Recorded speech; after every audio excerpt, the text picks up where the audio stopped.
nosso tema, sem dúvida nenhuma, esta mesa tem um propósito fundamental que perpassa, talvez, o cerne do tema central do Congresso, jurisdição em matéria tributária, jurisdição tributária.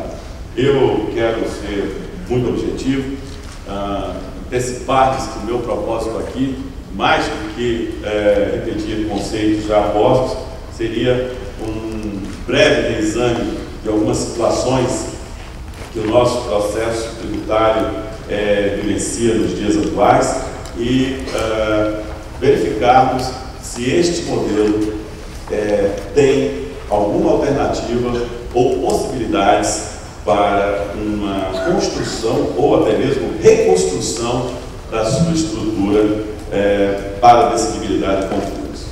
Toda jurisdição, quando se fala em jurisdição, imediatamente isso requer um firme, um propósito muito claro sobre o que se quer definir a partir de um modelo de Estado de Direito. Óbvio que a cada modelo de Estado de Direito, uma forma de jurisdição, de composição de conflitos se impõe.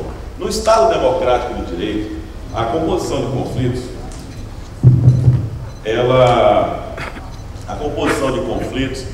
se torna muito mais complexa, porque, afinal de contas, no Estado Democrático de Direito, até poderíamos falar de um Estado dos direitos, não é? Há, sem dúvida nenhuma, sempre uma preocupação com a democratização, com a abertura de espaço o mais possível para o cumprimento do contraditório, da apuração das provas com o maior grau de satisfação dos direitos individuais envolvidos, tanto no âmbito do processo, quanto naquele campo material correspondente. Então, os desafios do processo na modernidade não são tão diferentes daqueles que eram os desafios do processo do século atrás. Contudo, hoje nós temos um componente diferencial, que são os litígios em massa.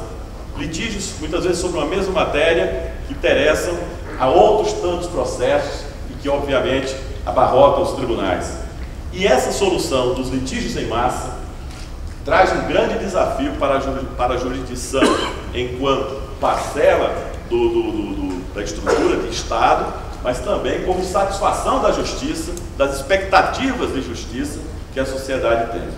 Em matéria tributária, a efetividade dos direitos constitucionais, sem dúvida nenhuma, é o principal fundamento para a sua concretização. Não basta que tenhamos uma Carta Constitucional que declara direitos individuais, que declara princípios como capacidade contributiva, não confisco, legalidade, se esses princípios não puderem ser satisfeitos, realizados, concretizados no âmbito da jurisdição.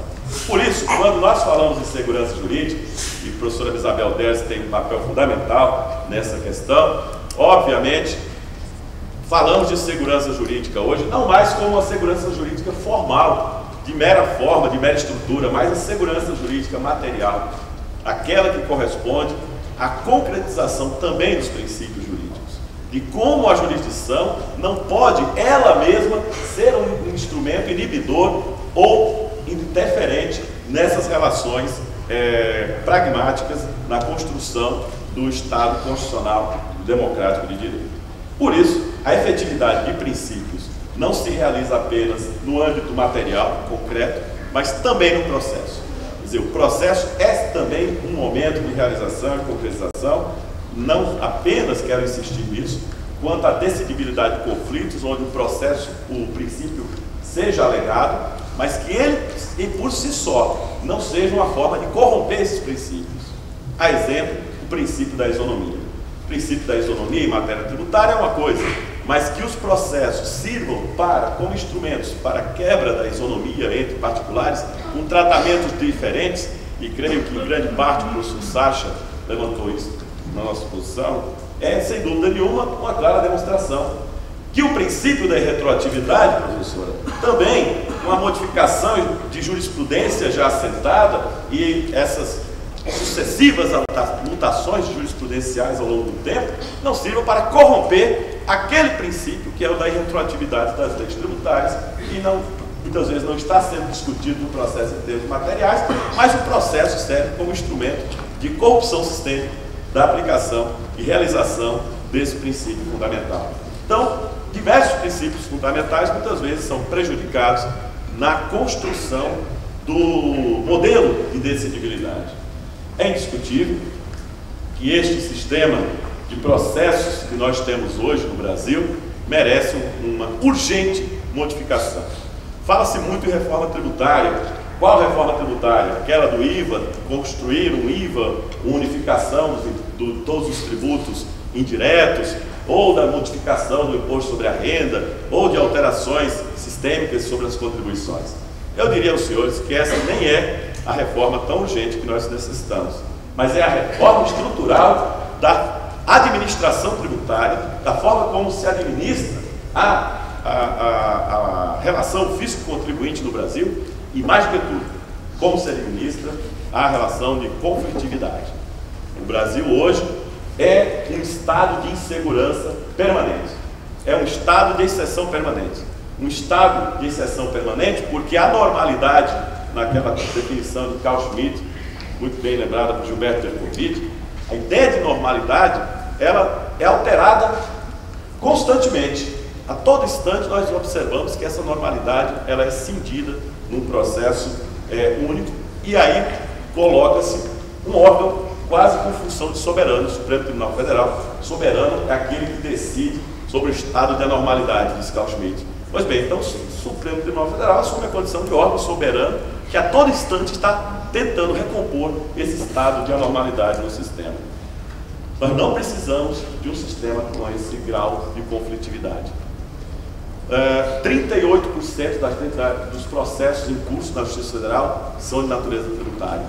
54% dos processos em curso do Estado de São Paulo hoje são de natureza tributária. Eu não saberia dizer qual é esse número no Estado de Minas Gerais, mas certamente não está em valores inferiores.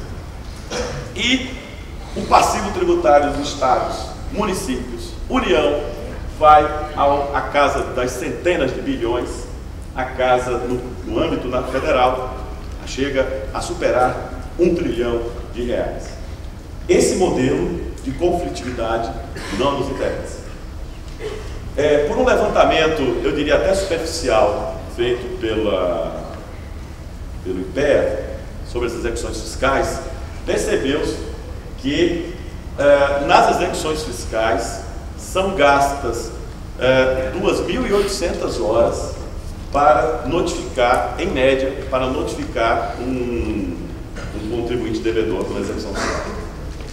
Isso mostra claramente as deficiências desse ordenamento. Não quero perder tempo com isso. Falarmos de uma realidade que todos conhecem, mas sim de como superar esse estado de coisas. Muito bem. É isso, professor Sacha, talvez faça surgir esse conflito hoje entre um realismo e um positivismo que nós não entendemos claramente em que modelo se falar de positivismo nos dias atuais. Eu tenho um modelo, outros colegas têm os seus modelos, mas há um grande conflito, um realismo que nós precisamos dar soluções a essa realidade, e o judiciário buscando então soluções. Na obra Thomas Bustamante fala muito nisso, e eu compartilho dessas suas preocupações também. Esse realismo do judiciário brasileiro de tentar encontrar a qualquer forma soluções para um problema cuja origem não está no judiciário apenas, a origem está nos órgãos fiscais, está estabelecidos na estrutura normativa que começa no próprio Código Tributário Nacional e se alastra pelo Código de Processo Civil sem solução. Uma segurança jurídica do processo tributário é uma segurança jurídica da previsibilidade, da uniformidade de tratamento, da permanente proteção da confiança legítima do contribuinte. E hoje, o que nós percebemos é que o Supremo Tribunal Federal está se convertendo de tribunal guardião da Constituição no tribunal da segurança jurídica. Não da segurança jurídica só como guardião da Constituição, mas de tudo. de tudo, avoca processos do STJ, julga matérias de tributário que tem uma relação muito específica com processos que já foram decididos a miúde, ao longo de todo o tempo em outros tribunais, como foi o caso do leasing, e julga da forma que acha conveniente, e aquilo vira uma jurisprudência consolidada que ninguém mais consegue alterar. É uma segurança jurídica de desespero, uma segurança jurídica numa busca frenética pela uniformidade de tratamento. Mas tão logo terminou o Supremo de votar o que aqui o leasing poderia ser tributado pelo ISS, o STJ, que tem súmula nesse sentido, e outras variáveis e outros elementos, imediatamente se reúne para dizer que, a partir de agora, está em discussão essa matéria, que me preocupa profundamente, como isso pode surgir num tribunal a infiditar uma discussão como essa, se o leasing deve ser tributado no município de administração dos contratos, onde os contratos são firmados diretamente com as partes interessadas. Quer dizer, passados 20 anos da existência desse tribunal, então surge de repente uma tese nova contra toda a jurisprudência consolidada, inclusive com efeito de recurso repetitivo no passado e tudo mais. E aí o Supremo é de novo chamado a decidir aquele conflito que se renova, e o tribunal passa a ser não apenas um tribunal de definição, de guardião da Constituição, de dizer o que é constitucional ou não, mas passa a ser um tribunal da segurança jurídica, de tentar garantir essas previsibilidades a qualquer custo, ainda que contrário aos interesses, muitas vezes, dos contribuintes. Muito bem, a questão é mais profunda. Hoje, eu estou absolutamente convencido que o grande papel do advogado no processo administrativo é fazer a melhor petição inicial possível na sua impugnação. Porque se e quando houver um primeiro exame adequado, qualificado, na primeira instância decisória, seja no âmbito administrativo, seja no judicial, praticamente é aquela orientação que vai ser examinada de forma recorrente ao longo de todo o processo. Eu tenho visto, para não muita surpresa, mas os TRFs têm mantido permanentemente, de forma quase que, pelo menos nos casos que conheço, as decisões que foram adotadas no CARF, no Conselho Administrativo de Recursos Fiscais, a pretexto que a decisão do CARF é uma decisão técnica, que não sabemos nós, não necessariamente é. Muitas vezes é uma decisão tomada por voto de qualidade, é uma decisão tomada segundo uma orientação assentada naquele tribunal, mas não conforme a princípios constitucionais, até porque o CARF não pode aplicar princípios, supostamente, eu particularmente sou contra essa tese, mas não pode aplicar princípios constitucionais, vedação legal para esse propósito. De qualquer forma, espera-se sempre a revisibilidade dessas decisões no judiciário. Qual a surpresa que ali surge, então, uma orientação quase que comum dos juízes federais de reexaminar com muita limitação essas decisões. Pois bem, eu entendo que os processos precisam, aliás, as jurisdições precisam falar entre si, falar a jurisdição judicial, o âmbito judicial com o âmbito administrativo. Nós não temos muito clara essa distinção entre jurisdição judicial e administrativa em matéria tributária no plano constitucional. Talvez por isso hoje eu apoio fortemente um projeto do Dr. Cartacho de uniformização ou criação de uma lei geral de processo tributário vinculante para a União, Estados e municípios. A exemplo do que nós temos na Lei Geral de Processo Administrativo, temos também uma em processo tributário. E paz dos senhores, em São Paulo, onde nós temos quase 600 municípios, só 28 têm lei de processo administrativo. 28. Eu imagino os demais estados, não é? Afora a capital, talvez algumas capitais sequer tenham lei de processo administrativo. Isso é um cerceamento de defesa. Não está previsto na Constituição o direito ao processo administrativo, é verdade. Mas, sem dúvida nenhuma, se olharmos para o Código Tributário Nacional, o direito ao processo administrativo é inafastável. Artigo 145. O lançamento regularmente notificado ao contribuinte só pode ser modificado nos seguintes casos: impugnação do sujeito passivo. Onde é que o sujeito vai impugnar, Isabel? Ao secretário, pedindo que o secretário altere o seu lançamento tributário? Nunca, não é? É exatamente aqui onde surge um grande problema. Como se defender, como o contribuinte pode defender-se de um lançamento tributário antes sequer há jurisdição administrativa? Ah, então vai à execução fiscal. Muito bem, com a garantia, com o ônus de assumir uma garantia de processo que talvez ele sequer tenha patrimônio para fazer o exercício, fazer valer o exercício do seu direito. Não é mesmo, professor André, nosso querido novo professor da Universidade Federal de Minas Gerais? Saúde. Peço uma salva de palmas para o André.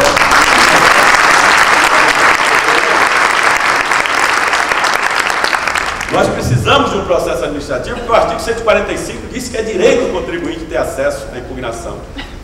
Mas o lançamento pode ser modificado também por recurso de ofício. E pouquíssimos usamos o recurso de ofício, apelamos para a própria autoridade administrativa para que ela eventualmente reavalie o lançamento tributário. E fica então a impugnação ao processo administrativo como única via, o recurso de ofício, que praticamente não se usa, e aquelas formas de revisibilidade de lançamentos anteriores, do inciso 8 e 9 do 149. Não temos no Brasil o Instituto da Revogação do Lançamento Tributário. E eu diria aos senhores que eu estou cada vez mais convencido da necessidade desse instrumento. Claro, não revogação no sentido de ser um ato discricionário que caberia só nos casos de conveniência e oportunidade, não é isso. Hoje, em todo o mundo, existe espaço para que o contribuinte possa oferecer à administração tributária eventuais provas e a administração revise o lançamento tributário. Revisar o lançamento tributário não depende só de um processo administrativo, pode ser feita uma revisão interna, uma reapreciação de provas e um novo lançamento tributário que elimina, reduz a conflitividade em muito entre fisco e contribuinte. Mas isso é dizer pouco. Por quê? Porque ainda não resolvemos o problema específico, que é a solução em grau de uniformidade. É tautológico, professor Sacha, dizer que o Estado, de algum modo, gera-se insegurança jurídica. É uma redundância. Só o Estado tem poder de prejudicar a segurança jurídica. Então, o Estado, administração, o Estado, jurisdição, o Estado, legislador, é o mote, o elemento indutor da insegurança jurídica no sistema. É exatamente aqui onde nós precisamos estabelecer pautas de previsibilidade, de uniformidade, de generalidade. E é aqui onde nós pecamos. Essa semana, eu fui surpreendido com um editorial do Estado de São Paulo que dizia que a AGU está aparelhada, ou estavam tentando realizar um aparelhamento da AGU por meio de um projeto caminhado pelo senhor ministro Luiz Inácio Aras sobre a reforma, não é, do Estatuto dos Advogados da União. E há uma regra que diz o seguinte: todas as vezes em que houver normas gerais, decisões específicas, súmulas, decisões por parte dos órgãos da gestão, vamos dizer assim, da Advocacia Geral da União, estabelecidas, se considera erro grosseiro, não aquele erro por diversidade de opinião, não aquele erro por divergência doutrinária, por desalinho com jurisprudências assentadas, não é isso. Considera-se erro grosseiro e de encontro à legalidade, e de encontro à regulamentação das leis tributárias. Pois bem, qual a surpresa? Que salta, não é, de imediato um editorial para dizer que isso é uma forma de tentar aparelhar o Estado, porque com isso o que se quer é fazer com que os advogados da União respeitem uma única vontade, neguem o que só o advogado-geral queira negar, dê a alguém só aquilo que o advogado queira dar. Isso é um absurdo completo. O que se pretende é uma máxima de segurança jurídica, que é a uniformidade. Se esperamos uniformidade do judiciário, também temos que esperar uniformidade do modo de provocar o judiciário, de quem provoca o judiciário, e evitar, por exemplo, recursos repetitivos, sucessivos. Eu poderia aqui passar uma lista enorme aos senhores de matérias, como é o caso do IAA, do Instituto da Ação Individual. Até hoje a União fica recorrendo do óbvio. onde o Supremo Tribunal, o STJ, todos os tribunais regionais federais já recusaram, já lhes deram absolutamente derrota completa sobre a matéria de indenização. Mesmo assim, os advogados vão lá e recorrem, insistindo numa absoluta insegurança jurídica, insistindo numa matéria que nunca vão ganhar. Nunca vão ganhar. Quer dizer, a que serve isso? A abarrotar os tribunais de processo, a tomar tempo dos ministros, a tomar tempo e negar o direito aos interessados. Daria aos senhores uma matéria enorme, mas eu daria também uma lista enorme de matérias onde estão órgãos públicos, onde está o Ministério da Previdência contra uma autarquia, ou a Ministério da Fazenda contra uma empresa pública, onde estão órgãos do Estado litigando há anos, 20 anos, 30 anos, 10 anos.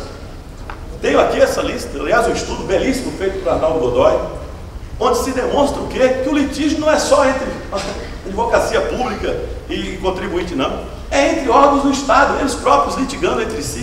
Quer dizer, onde está a necessidade de uma mudança? Está em tudo, em todo o processo. É nesse ponto, e aqui chego à parte final da minha exposição, que eu estou absolutamente convencido que aquele artigo 145 precisa ser modificado. Não pode ser o processo administrativo o único espaço de diálogo entre fisco e contribuinte. Não pode ser o único instrumento capaz de resolução de conflito, o processo administrativo. Por quê? Porque nós temos um processo de medo, processo instaurado de medo da administração pública de decidir. O delegado tem medo de decidir, o servidor tem medo de decidir, não porque ele não tenha coragem de decidir, porque imediatamente tem 5, 10 órgãos de controle à espreita, como se ele estivesse fazendo algo errado.